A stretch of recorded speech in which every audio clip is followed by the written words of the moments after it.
Assalamualaikum warahmatullahi wabarakatuh. Sebelumnya perkenalkan saya Revina Lutfiah Kamal bersama rekan saya Syahda Nurul Hanifah. Kami dari kelompok 7 Farmasi B mata kuliah Farmasi Fisika.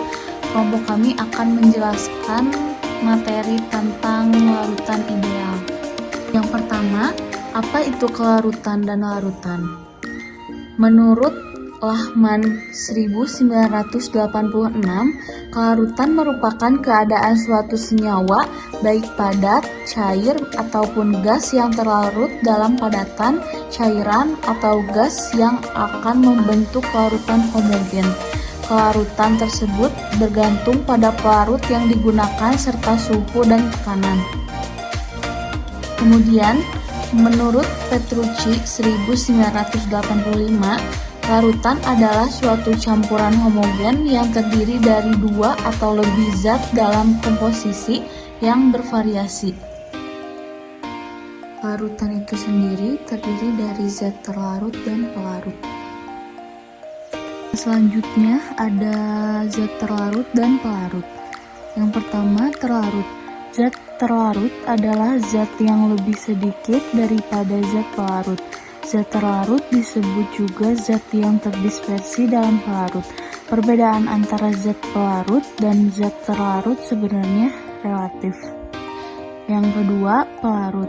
Zat pelarut adalah suatu zat yang dipakai untuk melarutkan zat terlarut.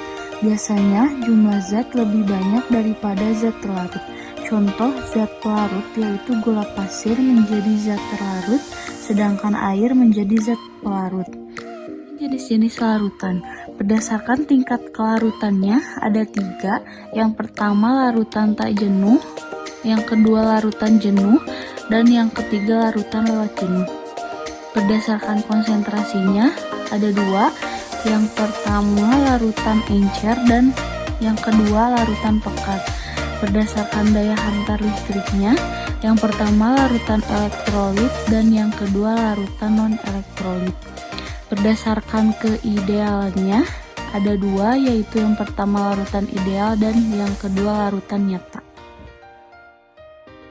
Yang kedua, selain berdasarkan tingkat kelarutan, konsentrasi, daya hantar listrik, dan keidealannya, ada juga jenis-jenis larutan berdasarkan jenis terlarut dan pelarutnya. Yang pertama adalah zat terlarut gas dengan zat pelarut gas, contohnya udara. Zat terlarut zat cair dengan zat pelarut gas, contohnya air dalam oksigen. Zat terlarut zat padat dengan zat pelarut gas, contohnya uap iodium dalam udara. Zat terlarut gas dengan zat pelarut zat cair, contohnya air berkarbonat. Zat terlarut zat cair dengan zat pelarut zat cair, contohnya alkohol dalam air. Zat terlarut zat padat dengan zat pelarut zat cair, contohnya larutan natrium klorida dalam air. Zat terlarut gas dengan zat pelarut zat padat, contohnya hidrogen dalam palladium. Zat terlarut zat cair dengan zat pelarut zat padat, contohnya minyak mineral dalam parafin. Kemudian yang terakhir zat terlarut zat padat dengan zat pelarut zat padat, contohnya campuran emas perak. Selanjutnya, mengapa larutan dan kelarutan itu penting bagi seorang farmasis? Larutan adalah sediaan cair yang mengandung satu atau lebih zat kimia yang terlarut. Karena molekul-molekul dalam larutan terdispersi secara merata, maka penggunaan larutan sebagai bentuk sediaan umumnya memberikan jaminan keseragaman dosis dan memiliki ketelitian yang baik jika larutan diencerkan atau dicampurkan. Baik, selanjutnya yaitu mengapa kelarutan itu penting. Yang pertama, berperan penting dalam memprediksi sifat absorpsi obat dalam saluran cerna. Yang kedua, sebagai parameter penting bagi suatu obat dalam mencapai konsentrasi yang dibutuhkan untuk menghasilkan respon farmakologi. Yang ketiga, memegang peran penting dalam bioaktivasi.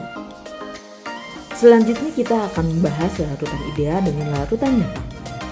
Larutan ideal adalah larutan dengan gaya antar aksi pelarut dengan pelarut dan terlarut dengan terlarut, tidak berbeda dengan antar aksi pelarut dengan pelarut atau bahkan sama. Selanjutnya yaitu larutan nyata.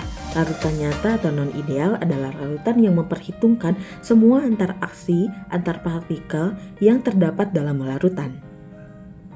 Ciri-ciri dari larutan ideal: tidak ada perubahan sifat komponen selain dari pengenceran ketika zat tercampur membentuk larutan. Yang kedua, tidak ada panas yang diserap dan dilepaskan selama proses pencampuran. Yang ketiga, tidak ada penyusutan volume. Lalu yang keempat, mengikuti hukum Raoult.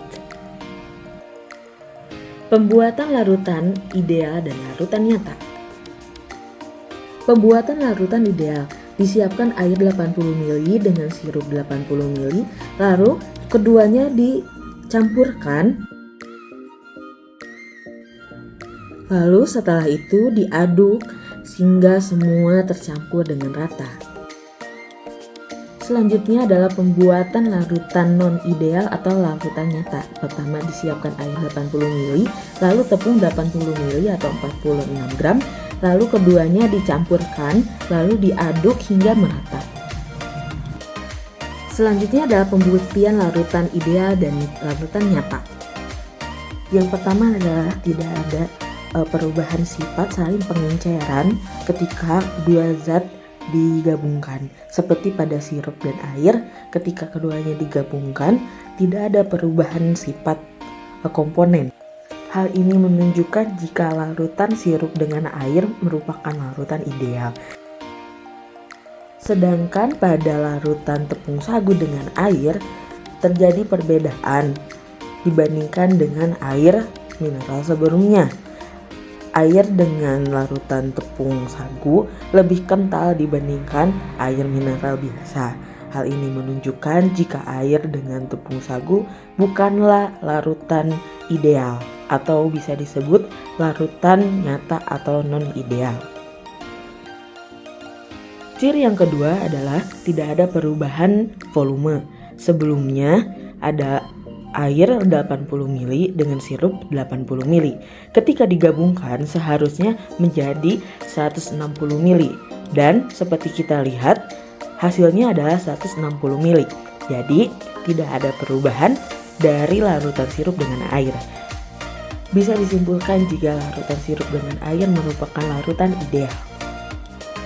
Bisa dilihat pada larutan tepung sagu dengan air terjadi perubahan volume. Sebelumnya, tepung sagu ada 80 ml atau 46 gram, sedangkan airnya 80 ml.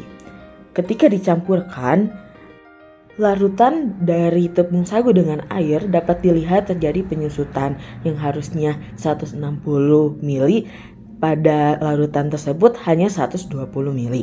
Berarti larutan tepung sagu dengan air tidak merupakan larutan ideal. Ciri larutan ideal selanjutnya yaitu tidak ada kalori yang dilepas ataupun diterima.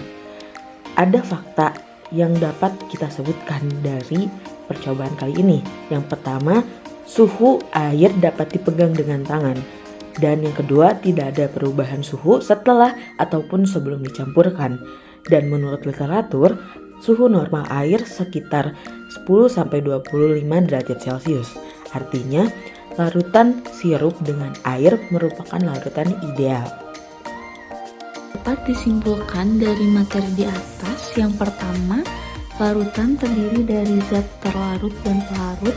Yang kedua, jenis larutan dibedakan berdasarkan tingkat kelarutannya, konsentrasinya, daya hantar listriknya, keidealannya, dan berdasarkan zat terlarut dan pelarut di dalamnya.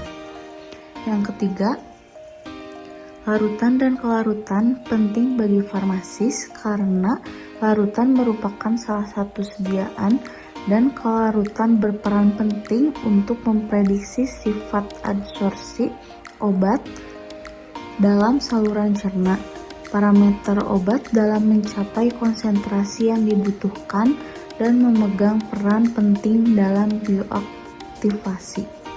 Yang keempat, larutan sirup dengan air merupakan larutan ideal, sedangkan larutan tepung sagu dengan air merupakan larutan nyata atau non-ideal.